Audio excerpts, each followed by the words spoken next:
Why wait to see if you'll get something you like this Valentine's Day when you can go to BlueNile.com and find something you'll love? Whether you're looking to treat yourself to a little winter sparkle or show a galentine how much you appreciate them, Blue Nile offers a wide selection of high-quality designs, expert guidance, and free 30-day returns for the ultimate peace of mind. You can even design your own jewelry. Right now, save up to 50% at BlueNile.com. That's BlueNile.com.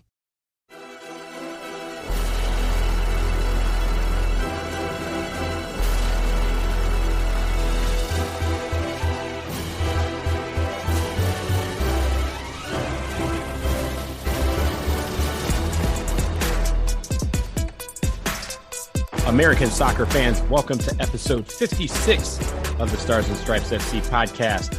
Donald Wine here, manager of Stars and Stripes FC, your source for all things U.S. national teams, the players that comprise them, and everything else surrounding the game of soccer in America.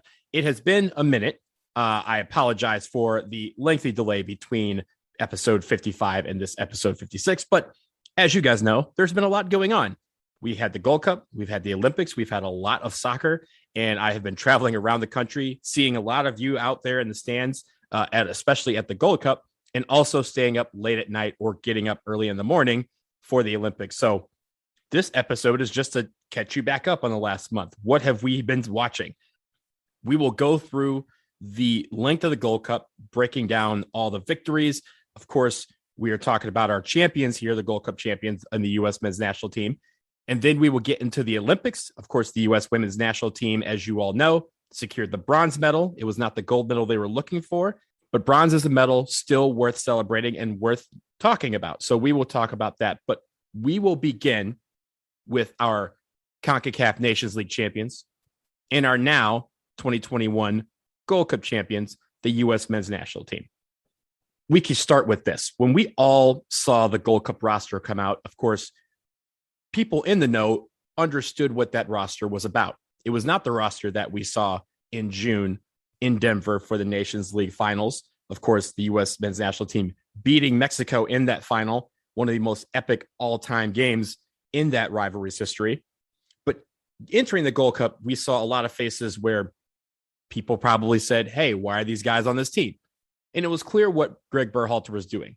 He knew what his main roster was going to be when we're talking about the bigot. We're talking about World Cup qualifying, which begins as we speak in less than 3 weeks. But when it comes to the Gold Cup, what he wanted to do was leave his main stars at home, give them the rest that they need so that they can go back to their clubs, get back into a groove with preseason and the start of their seasons in Europe, and then they're ready for World Cup qualifying. But the Gold Cup roster, this was made up of mostly Major League Soccer-based players, and also players that are kind of considered on that fringe. Now, whether you call them a B team, a B minus team, a C plus team, a C team, whatever you want to call them, what these guys were here to do was to show Greg Berhalter that when it comes to the depth of this player pool, when it comes to all the guys that we're going to need for World Cup qualifying, it's not just going to be the main 11 or the main 15 or the main 18. We're going to need a big group of people to endure the 14 matches that we will go through over the next 6 months when it comes to World Cup qualifying. These players on that Gold Cup roster want to show that they were a part of that, that they could be a part of that, but also they want to show that they were champions too. And you have to commend Greg Berhalter and the players for during that fight that was the Gold Cup. A lot of people said they weren't going to make it. Not even CONCACAF thought they were going to make it. When you saw how they were setting up the Gold Cup final and selling tickets, they sold the tickets out well before they put it on sale to American fans because they didn't think Americans were going to need to be there. They thought that Vegas was just going to be Mexico's place to be crowned once again Gold Cup champions. And they were entering this Gold Cup tournament with the same roster just about that they brought to Denver for the Nations League. They were missing Diego Lainez. They were missing Memo Ochoa. They're missing Hervin Lozano in the final. At least he made the Gold Cup roster, but was hurt during the Gold Cup, so he wasn't in the match for the final. But everyone else on this team was on that roster. They brought basically their A team. And the U.S. brought, again, what you want to call between a B and C team. They brought guys that if you said, hey, name your best 23, almost everyone entering this Gold Cup would say none of these guys were on that list. But now we went through the Gold Cup and we're going to go through the scores. We found some players that might be a part of that 23, might be part of that 30, is definitely going to be in the mix when it comes to World Cup qualifying. Again, the U.S. started in Kansas City for the group stage. They stayed in Kansas City for the entire group stage, where they were in a group with Haiti, Martinique, and Canada. Now, the first match, U.S. won, Haiti 0. The second match, U.S. destroyed Martinique. They took care of business 6-1. Mind you, the lone goal for Martinique was scored on a penalty. It was not from the run of play. And then you have the U.S. beating Canada in the final group stage match. And again, a very tough game where the U.S. scored in the first 20 seconds, one of the fastest goals ever scored by a U.S. men's national team. And then they just kind of held on the rest of the way against Canada. And a lot of people exiting that group stage said, hey, this is a really tough out. This team took care of business. They got 9 points, but let's see how far they can get. And they went to Dallas, Jerry World to be exact, AT&T Stadium in Arlington, Texas, home of the Dallas Cowboys, where they faced Jamaica. Now, the thing about Jamaica is we faced them in the last 3 Gold Cups in the knockout stage. In 2019, it was the semifinal. In 2017, it was the final where the U.S. won 2-1. And in 2015, it was also a semifinal. But in that game, the U.S. lost to Jamaica and missed out on that final in 2015. So having this as a quarterfinal, that is a big step up in competition, because Jamaica is one of those teams that is expected to be, right in the thick of things when it comes to maybe qualifying for the World Cup. They are obviously in the octagon, and they're one of the teams that have been, loading up on dual nationals, especially from England, trying to get them in the mix in time to really make a run at it during World Cup qualifying. And this was a major test for our guys in the red, white, and blue uniforms. And sure enough, after extra time, they did defeat Jamaica 1-0. They did advance to the semifinal, and they faced the invitees, Qatar. Qatar obviously is not from CONCACAF. They are the hosts of the 2022 World Cup. They are the Asian Cup champions, defending champions. And really, they got there by being very good. They were really, taking it to teams. They were not here for vacation. They were here to compete. But Qatar had a penalty kick that was given to them by VAR. It was skied over the bar. Some of you who were watching that game, if you look closely, when that ball goes over the bar, you can see me very, very happy right behind where the ball was going. But anyway, Qatar ends up losing to the United States 1-0. Jesse Zardes in the 83rd minute or so wins the game for the United States.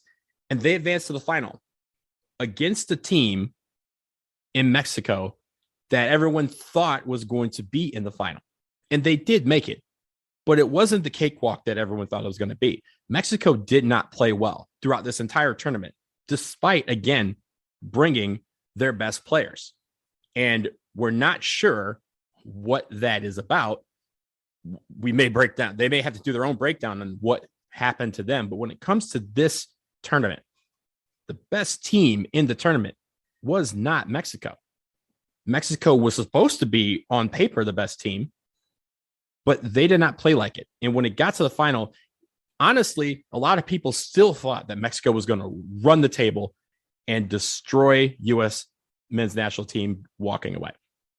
And that didn't happen either. The United States played well. They played hard. They played tough. And that match was, again, back and forth. But unlike in Denver, Las Vegas was home to no scoring in the first 90 minutes of the ballgame. 0-0. They go to extra time. And even through the first extra time, still no score. In the 117th minute, Miles Robinson scores on a header from a Kellen Acosta free kick. And it's USA 1, Mexico 0. That's how it ends. The United States are your Gold Cup champions. That win, to me, signified something. Not necessarily a change of the guard. A lot of people are saying this means that Mexico is no longer the best team in CONCACAF. I didn't think they were, but that's just me. I'm biased. But when it comes to the United States, it showed me something. It showed that these guys know how to fight. It shows that Berhalter has these guys ready for the fight that is CONCACAF. Something that 4 or 5 years ago, when we were entering the 2017, 2018 cycle, we didn't necessarily know we had, but we know we have it now. We have a bunch of players who can take it to CONCACAF. We have a bunch of players that can respond to the CONCACAFing that happens in a lot of these games. And you guys have seen it throughout all these games. The referees being bad, the fouls, the chippiness, the physicality, all of that. The United States knows they have to be ready to endure all of that throughout World Cup qualifying and then some. But they've showed me through the Nations League and through the Gold Cup that they're ready to do that. And I think that's the most important thing in my mind coming out of this Gold Cup. It's not just that we're the champions. It's not just that we beat Mexico again, but I like saying that we beat Mexico again. It's the fact that we are ready. And I think everyone who is a fan of the national team has a new air of confidence, a new swagger, a new excitement about these games coming up that are the most important games on our schedule. And everyone is ready for it. Everyone's ready to jump back on and get ready for the road to Qatar. And I think that is the most important thing that has come out of this Gold Cup is that people are excited, people are ready, and people know that we have a group of guys that will respond to the CONCACAF. And that is going to be just as important as having the best players on the field. Is if best players on the field can't withstand CONCACAF in all its glory and all its flaws, then this is going to be a very, very slow and windy road to get to the World Cup. Another thing that is important that comes out of this Gold Cup victory is we know some of these players that will probably feature into the mix when it comes to Greg Berhalter's selection of guys for World Cup qualifying. He's already indicated that he's going to bring a group of, 28, 30 players instead of 23. Sure, he'll only dress 23 because I believe he is capped at that number when it comes to World Cup qualifiers to have on their bench. But he will bring a group of guys and have them compete in camp, make sure they're all ready, and have everyone focused on the mindset of, I could play today. And if I could play today, I will be ready. Because as much as we love Christian Pulisic and Weston McKennie and Tyler Adams and Gio Reyna and those type of guys, they can't play every game. They just can't. It's too taxing on the body. 3 games in the span of 7 days in a window. That is a lot to ask any one of our guys to be able to endure. Now, some will do it.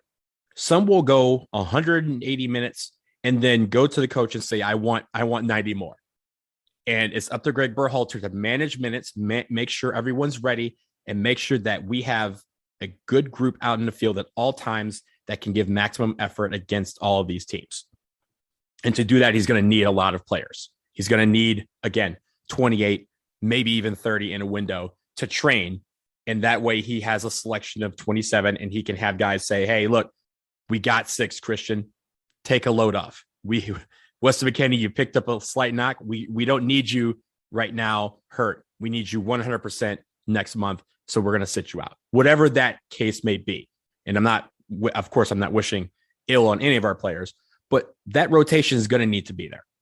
And so I'm going to go through a list of some of the guys that I thought stood out from the rest in this Gold Cup for the United States. You have to start with Matt Turner. Matt Turner, again, if you look at the games, 1-0, 6-1, 1-0, 1-0, 1-0, 1-0. He only allowed 1 goal throughout the entire tournament. He was named the tournament's best goalkeeper. Should not be a shock. He had great saves. He had great use of the ball. Did he play perfect all the time? No. But he played extremely well in every single game. Again, the 1 goal that he gave up was a penalty kick. Nothing from the run of play. Nothing against some of the bigger teams. And when it came down to it, for 2 of the games in the knockout stage, he had to go 120 minutes of shutout ball. And he did that against Jamaica and against Mexico. So Matt Turner, to me, some people may think that he is the number 1. I am not quite there yet, but what I do want to do is see that be an open competition. I don't know how you want to get that done, but Zach Steffen, Ethan Horvath, Matt Turner have all showed something that is worth exploring. And getting them all in camp together to see who will go up against Mexico or Honduras or El Salvador or Canada. I want that to be a competition every single time. I don't want it to be written in stone that this is our guy, because each team provides different things. And if one wins out and really steps up and shines bright above the other two, perfect. I think we're in a great position with all three. And I think for me, I am confident that with any one of those three in goal, we are fine. We will be okay. And I think that's the most important thing. Other guys that I thought were, stood out, really what showed something. James Sands, Miles Robinson, I thought played very well. And I'm not just talking about his goal against Mexico. Of course, being a legend by being Mexico will help your cause, but he played well throughout the entire tournament, as did James Sands. Both of them could factor in at center backs, especially given the rotation that we've seen. Walker Zimmerman, I thought played well in the group stage. Of course, he got hurt at the end of the group stage, had to be removed from the team because of it. So we wish him well. Hope he's back and ready to go very soon. But he's going to be a guy that we're going to call on when it comes to pairing up possibly with either with Mark McKenzie, most likely with John Brooks, maybe serving as John Brooks' backup, whatever that is. I think Walker Zimmerman, James Sands, and Miles Robinson are all equipped to handle that role. Kellen Acosta. Kellen Acosta had a great tournament, ladies and gentlemen. Some of you out there may not like when I say that, but it's true. Kellen Acosta had a great tournament. The fact that he was left off of the tournament best 11 is an outright crime, because he was the best defensive midfielder in CONCACAF throughout the entirety of that tournament. And he played well. Yes, did he have some slip-ups? Yeah, of course, everyone does. But Kellen Acosta is a guy that we can count on and be dependable. And also, guys, he has mastered the game of CONCACAF. He really has. You saw it against Mexico in the Nations League. You saw it several times during this tournament. He can stand up. He can be chippy. He can defend his players. He can do some little gamesmanship when it comes to penalty kicks. He can take the other team out of their game. And when that happens, Kellen Acosta knows that he can thrive in that space. So having that on my roster, I definitely want that on my roster, because not only does it mean that Kellen Acosta can do it well, it means that we don't have to rely on our stars to do it. And I know some of our stars want to do it, but it's not their job. We need them to be stars. We need Weston McKennie. As much as I love when he gets in guys' face or he, shows some physicality, I want him to be Weston McKennie. I don't need him to focus on the CONCACAF-iness. Kellen Acosta is right there to do it. And you have other guys that can do it as well, so we can let everyone be best at what they do best. Shaq Moore, I thought, had a great tournament as well.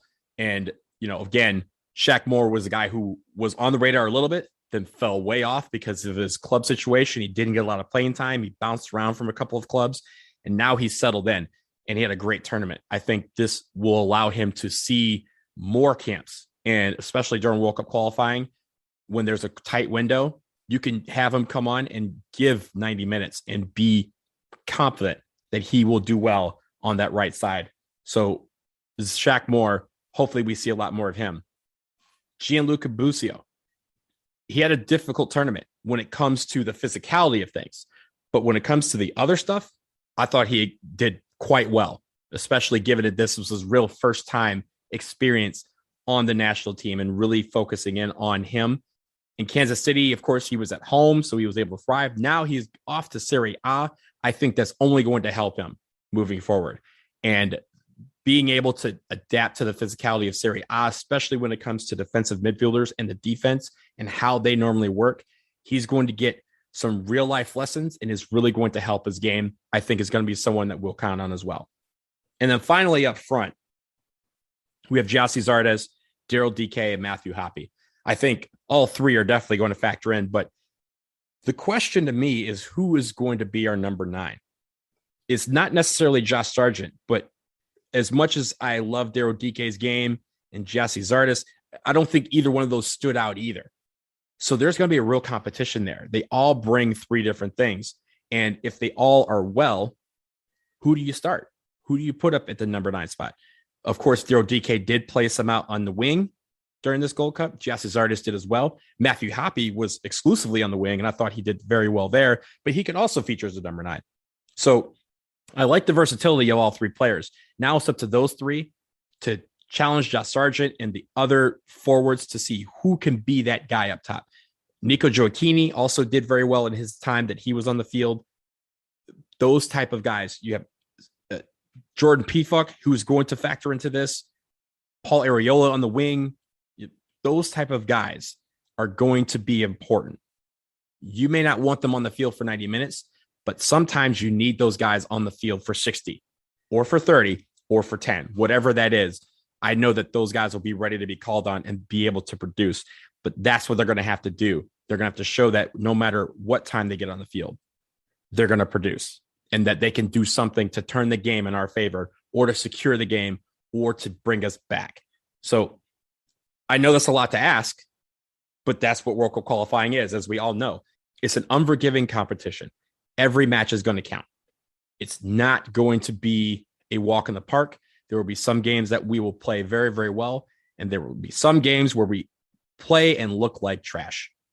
And that's okay, because at the end of it, this road to the World Cup is never just paved. There are definitely cobblestones. There's even gravel, and sometimes there's no road at all, and you have to blaze a trail.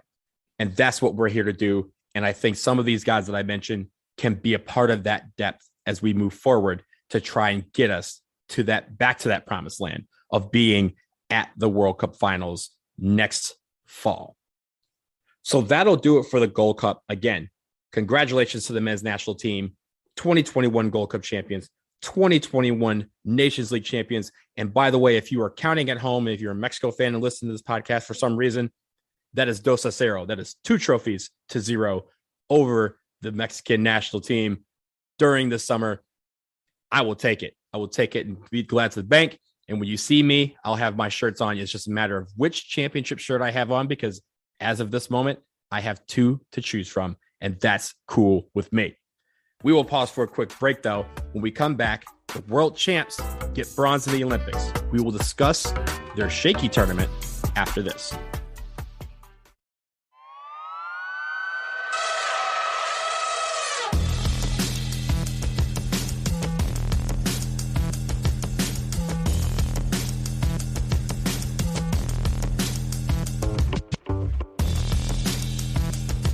All right, y'all, we are back, and it is now time to discuss the Summer Olympics, the 2020 Summer Olympics. I know this is 2021, but that's what they were calling them. The Olympics have just wrapped up. It was 2 weeks in Tokyo and throughout the rest of Japan when it comes to soccer. And the U.S. women's national team entered that tournament with the expectation of winning a gold medal. It would have been the first time that a team had won the World Cup, immediately followed by winning the gold medal in the Olympics on the women's side. And it was something that they wanted to do. It was something that they were unabashed about saying was their goal. It wasn't necessarily gold or bust, but gold was the standard. And that's the one they wanted to play. Unfortunately for the women's national team, and I say unfortunately in air quotes, because for me, I've always loved the Olympics. And when it comes to the Olympics, it does not matter where on the podium you sit. The fact that you made the podium is impressive. Unfortunately, air quotes, for the U.S. women's national team, they did get a medal, but it was not the one that they sought. Bronze was the color on their medals when they got them just a few days ago. We will go through the entire tournament right now briefly, just to kind of see how we got to the point where the women's national team, the number 1 team in the world, ended up placing 3rd at the Olympics. They started out in the toughest group, and I'll talk about the group in more detail in a little bit. But the group that they had was the United States, Sweden, New Zealand, and Australia.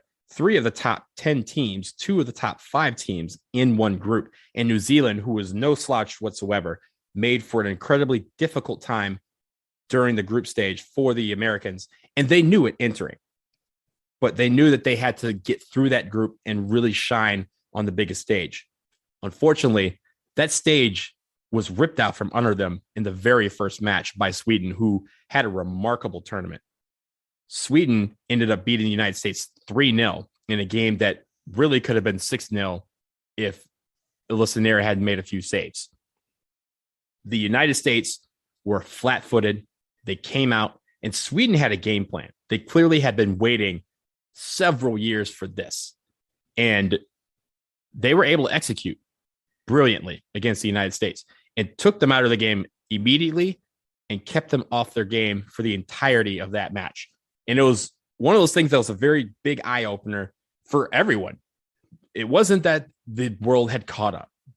I don't want to use that because the world has always been good. We've just been better. But for once, there was a team who showed up, was not afraid of the United States women's national team and all of its stars. They had a game plan and they executed it to perfection. That was what Sweden did. And that is why Sweden beat the brakes off the United States in the first match. The United States regrouped. They didn't put together a perfect game, but they played a good game against New Zealand. They ended up winning 6-1. And again, the Ferns are a team that are very difficult to play. They've played the U.S. very well over the last few years when they have faced each other, and this was no exception. The 6-1 score could have been a lot closer. They still needed something to get out of the group stage against Australia.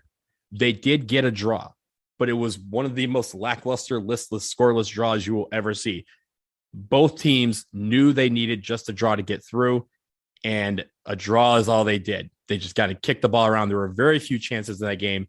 Neither team wanted to show the other much because they knew what was on the plate. They knew what was going to happen if they drew. So the U.S. ended up emerging as the runner-up in Group G. Sweden won the group. Australia did emerge as the third team, and I'll explain why that's important in just a second. The U.S. then moved to the quarterfinals against the Netherlands. Who are the Netherlands? Only the number 4 team in the world. And, oh, yes, as you recall, their opponent in the 2019 Women's World Cup final. So 2 years ago, the final is now 2 years later an Olympic quarterfinal. And it was a great game. Again, the U.S. didn't play extremely well, but neither did the Dutch. Now, Alyssa Nair was brilliant in this game. And the reason why the U.S. even won against the Netherlands is because she was able to, 1, stop a penalty in regulation, and 2, she stopped 2 penalties in the shootout. The U.S. ended up winning 4-2 in penalties to advance to the semifinal. And because of that, they were guaranteed a shot at a medal, gold, silver, or bronze. They knew they had a shot. They had 2 matches left to win a medal in Tokyo. They enter the semifinal against Canada, our neighbors to the north, our rivals to the north in the women's game, and a team that we have had their number over the years, especially in big-time tournaments. But this time, Canada was able to get a penalty via VAR, and it was a penalty, but it was a very, very harsh penalty that was called on Tierna Davidson. Canada makes the penalty kick and goes on to win 1-0. So they advanced to the gold medal match, and it was a heartbreaking, stunning loss for the U.S. The first time they had lost to Canada in 20 years, which is a monumental feat considering how good Canada has been throughout that time. They have basically been one of the top teams in the world this entire time. It just was, they were always meeting their nemesis, the United States. But this time they did get past the United States. The United States had to settle for the bronze medal match, the third place match. And again, it was against Australia. Australia and the United States had a much better match than the group stage match that ended 0-0. This one, the U.S. put together a full game. They just missed out in the last 10 minutes and almost let the Aussies creep back into it. But they did hold on to win 4-3 to win their bronze medal. Canada ended up beating Sweden on penalties, a very, very tough penalty shootout to win the gold medal. Sweden, as I mentioned, who had played brilliantly the entire tournament, ends up with silver. So 3 of the 4 teams that were first, second, third, or fourth, 3 of those 4 teams ended up being from the same group, which lets you know how great that group was. Canada and the United States, both representing CONCACAF on the podium, and furthering the fact that when it comes to North America, their soccer is pretty good when it comes to the women's game. And for the U.S., they have painted themselves into a corner in a way, because a lot of people are disappointed with bronze. And again, I'm here to tell you that I am not disappointed with bronze. They may not be disappointed with bronze either, because they know at the end of the day, going to the Olympics is something that very few people get to do. Getting on the podium is something that is even rarer when it comes to Olympians. There are 10,000 athletes at the Olympic Games, and less than 2% of them will end up on a podium or even having a chance to get on the podium. And these ladies were able to break down. They lost a couple of games, sure, but they were able to pull it together and still leave Tokyo with some hardware, with a bronze medal. That's something that some players on this team had never won, a medal of any kind. So you have to take that and build from it. Now, what are the takeaways for the women's national team as we leave Tokyo in the dust and start focusing on a couple of friendlies before we get ready for qualifying for the 2023 World Cup? The changing of the guard is probably going to start at some point this fall. There is going to be some players that we will see ride off into the sunset as the champions that they are. Some of them two-time champions, some of them with multiple gold medals or multiple medals in the Olympics. And they are going to be saying goodbye to the women's game. They're going to be saying goodbye to the national team. We will be saying goodbye to them as fans. And there will be new blood that will come in. We have some players that we've seen come up over the last year. Midge Purse, Sophia Smith, Alana Cook. Are those players ready to play? Are they ready to become the next or the future? Are they ready to become the present? Are they ready to become part of this national team and really take it to the next level? Katerina Macario, who was on this team as an alternate originally, now a part of the team when they expanded the rosters, she walks away with a bronze medal. Is she ready to kind of step out into her own and become one of the best players in the world? We have a lot of questions surrounding this team, but we have plenty of time to answer them, to see who is going to be a part of this team moving forward, who's going to be in the mix when it comes to that Women's World Cup, when it comes to qualifying, making the World Cup, and then actually going to play there, who is going to be our stars. We've had some that we expected a lot out of that didn't perform well in Tokyo. Do they regroup from that? Of course, they probably will. But we have time to have all these questions answered. And for Vlatko Andonovski, I think the calls for him to be fired are kind of harsh. The man entered a difficult situation. What was that difficult situation? He inherited the best team on the planet and was told never to lose, ever. And he did lose. He lost twice in these Olympics. It's the first time he has lost as a head coach of the women's national team. So I think it's harsh to say that he should get the boot. However, he now has a chip on his shoulder that he needs to get off too. He has to show that, hey, he can make adjustments. He can get better as a coach. He can call in better players. He can call in newer players, get this player pool some depth, really use the NWSL and even, some of the players that we see going abroad, see how they can develop, how we can get a bigger player pool, a better player pool, and I think most importantly, a younger player pool, because half of this team that went to the Olympics is over 30. And 4 more will turn 30 by the start of the World Cup in 2023. You want to make it where we can't have an experience laden team is fine, but you can't have it where 90% of the team is over 30. You have to have some young players who can show the rest of the world that, hey, y'all are in trouble, not just now, but for the next 2 decades, because I'm here, I'm on the stage, and I got people behind me that are coming too. We have to keep that pipeline rolling. And for the women's national team, we'll see how that works out over the next few months. They're going to come home. They'll probably play some friendlies this fall. And then come 2022, they'll have World Cup qualifying. And that'll be where we see another test of who do we bring to those tournaments? Who's ready for prime time? Who are the next players who can step up with some of these players like Carly Lloyd, maybe Megan Rapinoe, and those athletes that are well over 30 who are on their final legs, if they say goodbye now, or do they try to stick it out and wait and try and make a World Cup? But make no mistake, whoever is in that player pool, whether it be Rapinoe, whether it be Lloyd, whether it be Macario, people have to beat them. They have to show Vlatko and Ganowski, like, hey, this player is great, but I'm better. I'm a better player. And when you take me, I will be a better choice on this national team going to the World Cup. That's what I want to see from some of these players in the next year or so, to step up and say, I can take this to the next level where you cannot leave me off of this roster. There's a lot of players that fit that mold that can do that. Now is the time for them to step up, improve their game, and make it so that when these roster decisions happen, Vlatko Andonovski's like, I can't leave this player off the list. Indispensable. And that's where they need to be. And not every player is going to get to that level, but some of these players can get to that level, and it's time for them to do that. So while the Olympics can be viewed as a disappointment for some, really, it's a successful Olympics in the fact that they were able to walk away with the medal. It was not the medal that they sought, but they are perfectionists. They aim for the highest. But when you aim for the moon, sometimes you land amongst the stars. And I'm telling you, being amongst the stars is just as great.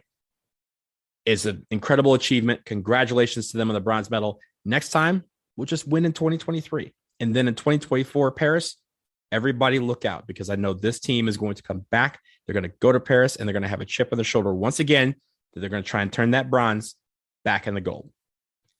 So that will do it for episode 56 of the Stars and Stripes FC podcast. As always, make sure you subscribe to this podcast as well. We have another episode coming later this week, and I'm going to tease the episode a little bit by saying it's going to be two very brilliant, very funny guys, friends of mine, that are coming on this podcast. Two guys that have elevated to the top of their game right now. They have their own TV show. Wait till Thursday afternoon, and you will hear what I'm talking about. But you cannot miss this episode. It's going to be a great, great interview. Hopefully a very funny one. Knowing them, they're going to be very, very funny as always. Rates and reviews, subscriptions will help. So 5 stars if you like what you're hearing. Tell your friends about it. For any topic suggestions or questions, drop me a line at ssfcpodcast@gmail.com. So again, stick around. Thursday, another episode's coming. So until then, take care.